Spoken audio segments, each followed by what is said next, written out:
வணக்கம். Energy crisis social மீடியாவில் அதிகமாக இப்போது நடக்கிற ஒரு ஸ்பெக்குலேஷன் அப்படின்னு சொல்லலாம். பிரைம் மினிஸ்டர் மோடியோட ஸ்பீச்லேயும் இது கொடுத்துருக்குறாங்க. 2020 கோவிட் பேண்டமிக் எப்படி வந்துச்சோ அதே மாதிரி 2026 இந்த எனர்ஜி கிரைசிஸ் வர்றதுக்கான சான்சஸ் இருக்குது அப்படின்றத சொல்லியிருக்கிறாங்க. பட் இந்த எனர்ஜி கிரைசிஸ் நம்மளால் சமாளிக்க முடியாதா அப்படின்னு ஒரு கேள்வி இருக்குது. குளோபலாகவும் நம்ம இந்தியா லெவல்லையும். ஏன்னா மோர் தென் 80% கன்சியூமர் வந்து க்ரூட் ஆயில் வந்து நம்ம இந்தியாவில் இம்போர்ட் பண்ணுறோம்.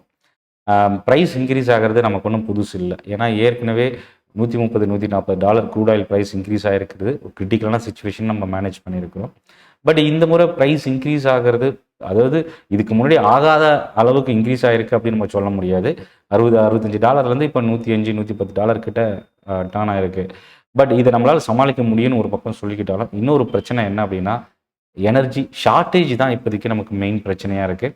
ஸோ இந்த கிரைசிஸ் வந்தால் எக்கனாமிக்கலாக என்ன பாதிப்பு ஏற்படும்? இது உலக அளவில் இருக்கிற பெரிய ஒரு கொஷின் மார்க், ஒரு பேனிக்னு கூட சொல்லலாம். இன்னொன்று, இந்தியாவை பொறுத்த வரைக்கும் ருப்பி டாலருக்கு அகேன்ஸ்டாக தொடர்ந்து ஃபாலோ ஆகிட்டு இருக்கிறது. எஃப்ஐஎஸ் வந்து பணத்தை வெளியில் எடுத்துகிட்டு இருக்கிறது. ஸோ இப்போ டெம்பரவரியாக ஒரு கிரைசிஸ் இருக்குது அப்படின்றது மார்க்கெட்டோட மூவ்மெண்ட்ஸை வச்சு நம்ம தெரிஞ்சுக்க முடியுது. ஆனால் இன்னொரு பக்கம் டெக்னிக்கலாக பார்க்கும்போது இந்த 7 ட்ரேடிங் செஷன், அதாவது மே 12ஆம் தேதியிலிருந்து இப்போ வரைக்கும் 7 செஷனாக மார்க்கெட் வந்து ஒரு 600-650 பாயிண்ட்டுக்குள்ளே தான் ஒரு ரேஞ்சுக்குள்ளே மூவ் ஆகிட்டு இருக்கு. இப்போ வரைக்கும் ஒரு சைட்வேஸ் தான் டெக்னிக்கலாக நமக்கு ஷோ ஆகுது.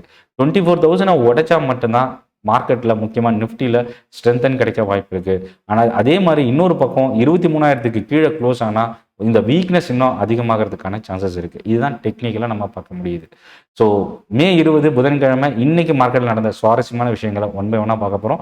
சென்னை ட்ரேடிங் அகாடமி சப்ஸ்கிரைப் பண்ணி வாட்ச் பண்ணுங்கள். வீடியோக்குள்ளே போகலாம். ஸோ ஃபர்ஸ்ட் விஷயம், இன்னைக்கு மார்க்கெட் பொறுத்த வரைக்கும் 41 பாயிண்ட் ப்ளஸில் முடிஞ்சிருக்கு. இல்லை கவனிக்கக்கூடிய விஷயம் என்னன்னா, இன்னைக்கு ஓப்பன் ஆனது எவ்வளோ தெரியுங்களா? 23,457 கிட்ட ஓப்பன் ஆயிருக்கு. அதுல இருந்து இப்போ ஹை போயிருக்கிறது 690 வரைக்கும் போயிருக்கு. க்ளோசிங் வந்து 660 கிட்ட முடிஞ்சிருக்கு. டே ஹைக்கு நியர்ல தான் முடிஞ்சிருக்கு. ஒரு லார்ஜ் பாடி புல்லிஷ் கேண்டல். நான் ஆல்ரெடி சொன்ன மாதிரி 24,000க்கு மேலே ஸ்ட்ரென்தன் கிடைக்கும். 23க்கு கீழே ஒரு பேனிக் கிரியேட் ஆக சான்சஸ் இருக்குது. இதுதான் மார்க்கெட். இந்த 23 to 24க்குள்ள இந்த மாதிரி ஒரு கன்சால்டேஷன் ஆகிறதுக்கான சான்சஸ் இருக்குது. இது நிஃப்டியோட ரேஞ்சாக பார்க்கலாம். ஓவரால் பிராட் மார்க்கெட்டில் எல்லா இண்டெக்ஸுமே இன்னைக்கு பாசிட்டிவாக க்ளோஸ் ஆயிருக்கு. இந்தியா விக்ஸ் 1% இன்னைக்கு இறங்கியிருக்கு. இதில் செக்டார் வைஸ்ன்னு பார்க்கும்போது இன்னைக்கு பெரிய அளவுக்கு பாசிட்டிவான செக்டார்னு பார்த்தீங்கன்னா ஆயில் அண்ட் கேஸ் சொல்லலாம். ஏற்கனவே ஐஓசியோட ரிசல்ட், பாரத் பெட்ரோலியமோட கமெண்ட்ரி, இதெல்லாமே இன்னைக்கு வந்து ஒரு பாசிட்டிவான ரியாக்ஷன். ஆனால் க்ரூட் ஆயில் ஒரு பக்கம் இன்க்ரீஸ் ஆகிருக்கிறது. ஆயில் மார்க்கெட்டிங் கம்பெனிஸ்க்கு நெகட்டிவாக இருந்தும் குவார்ட்டர்லி ரிசல்ட்டும் மேனேஜ்மெண்ட் கமெண்ட்ரியும் இன்னைக்கு ஆயில் மார்க்கெட்டிங் கம்பெனிஸ் இன்க்ரீஸ் ஆயிருக்கு. இன்னொரு பக்கம் refinery stocks price, crude oil price increase ஆயிருக்கிறதுனால ரிஃபைனரி ஸ்டாக்ஸும் பாசிட்டிவாக இருந்தது தான். இன்னைக்கு ஒரே ஒரு செக்டார் மோர் தென் 1%க்கு மேலே பாசிட்டிவாக க்ளோஸ் ஆயிருக்கு அப்படின்னு சொல்லலாம். இன்னொரு பக்கம் மீடியா செக்டார், ஜி என்டர்டைன்மெண்ட்டோட ரிசல்ட் தான் மோர் தென் 1% நிஃப்டி மீடியா இண்டெக்ஸ் இன்னைக்கு ஃபாலோ ஆயிருக்கு. எஃப்எம்சிஜி 0.7% இறங்கியிருக்கு. தொடர்ந்து 2 நாளாக இன்க்ரீஸ் ஆகிட்டு இருந்த ஐடி ஸ்டாக்ஸ் இன்னைக்கு ஒரு ஸ்மால் டவுன் சைட் 0.5% கிட்ட டவுனில் இன்னைக்கு க்ளோஸ் ஆயிருக்கு. ஸோ இதுதான் மார்க்கெட் ஓவராலாக இன்னைக்கு என்ன நடந்திருக்கு அப்படின்றத பார்க்குறோம். நிஃப்டி 50 இன்னைக்கு ஒரு 0.2% கிட்ட பாசிட்டிவ். எக்ஸாக்டாக 25 ஸ்டாக் பாசிட்டிவாகவும் 25 ஸ்டாக் நெகட்டிவாகவும் முடிஞ்சிருக்கு. BEL, tech Mahindra, eternal, Tata steel இன்னைக்கு டவுன். இண்டால்கோ, ரிலையன்ஸு, பஜாஜ் ஆட்டோ இந்த ஸ்டாக்ஸ்லாம் இன்னைக்கு பாசிட்டிவாக இருந்தது. ஆட்டோ செக்டார் செகண்ட் ஹாஃபில் கொஞ்சம் கை கொடுத்துருக்கு அப்படின்னு சொல்லலாம். ஸோ இப்போ மார்க்கெட்டில் அடுத்து என்ன மாதிரி டைரக்ஷன் இருக்க வாய்ப்பு இருக்குது, இன்னைக்கு என்னென்ன நியூஸ்லாம் நடந்தது அப்படின்றத ஒன் பை ஒன்னாக பார்க்கலாம். குளோபல் பாண்ட் ஈல்டு தான் இன்னைக்கு மார்க்கெட் இன்க்ரீஸ் ஆகிறது ஒரு பெரிய ரெஸ்ட்ரிக்ஷனாக இருக்குது. என்விடியாவோட ரிசல்ட் அனௌன்ஸ் பண்ண போகிறாங்க. எஃப்ஐஎஸ் வந்து செல்லிங் தொடர்ந்து 3 நாளைக்கு அப்புறம் இப்போ எஃப்ஐஎஸ் செல்லிங் தொடர்ந்து இருக்கு. ருபி தொடர்ந்து $96.82 அளவுக்கு புதிய வரலாறு லோ அப்படின்னு சொல்லலாம். ரிலையன்ஸ் இண்டஸ்ட்ரீஸ் இன்னைக்கு இன்ட்ராடேல மார்க்கெட்டை காப்பாற்றிருக்கு. ஏன்னா கிட்டத்தட்ட 2% வரைக்கும் ஹையில் டர்ன் ஆச்சு. ரிலையன்ஸ் இன்னைக்கு இன்கேஸ் ஒரு 1 to 2% மைனஸ் இருந்தால் நிஃப்டி இன்னைக்கு நெகட்டிவாக க்ளோஸ் ஆகிருக்க வாய்ப்பு இருக்கு. ஆயில் மார்க்கெட்டிங் கம்பெனிஸோட மேனேஜ்மெண்ட் கமெண்ட்ரி, முக்கியமாக பாரத் பெட்ரோலியமோட கமெண்ட்ரி இன்னைக்கு ரொம்ப ஸ்ட்ராங்காக இருந்தது. இன்க்ரீஸ் ஆக ஷார்ட் டேர்ம் புல்லிஷ் சென்டிமெண்ட் கொடுத்துருக்காங்க.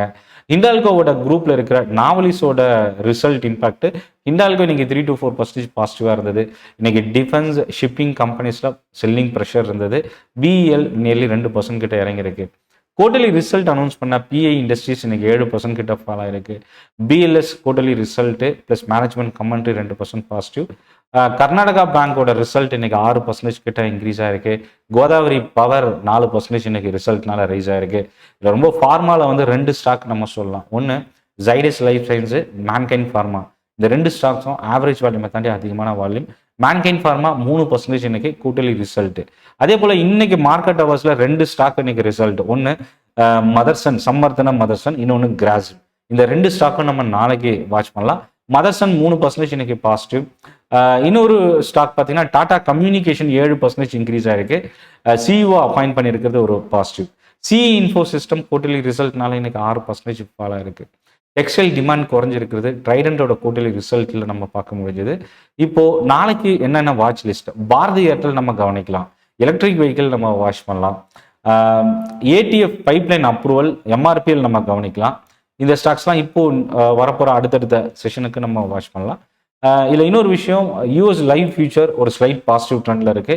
நாஸ்டாக் இண்டெக்ஸ் மேபி என்விடியாவோட ரிசல்ட் இம்பாக்ட் இன்னைக்கு மார்க்கெட் அமெரிக்காவில் எப்படி க்ளோஸ் ஆக போகுது, இதோட இம்பாக்ட் நாளைக்கு நம்ம மார்க்கெட் எப்படி ஓப்பன் ஆகும், இதுதான் நம்ம வெயிட் பண்ணி பார்க்கலாம். Chennai trading academy YouTube channel இது வரைக்கும் மார்க்கெட் அப்டேட், ஸ்டாக் நியூஸ் நீங்கள் தெரிஞ்சுக்கணும், மார்க்கெட்டை லேர்ன் பண்ணிக்கணும் அப்படின்னா யூடியூப் சேனல் சப்ஸ்கிரைப் பண்ணுங்க. நன்றி, வணக்கம்.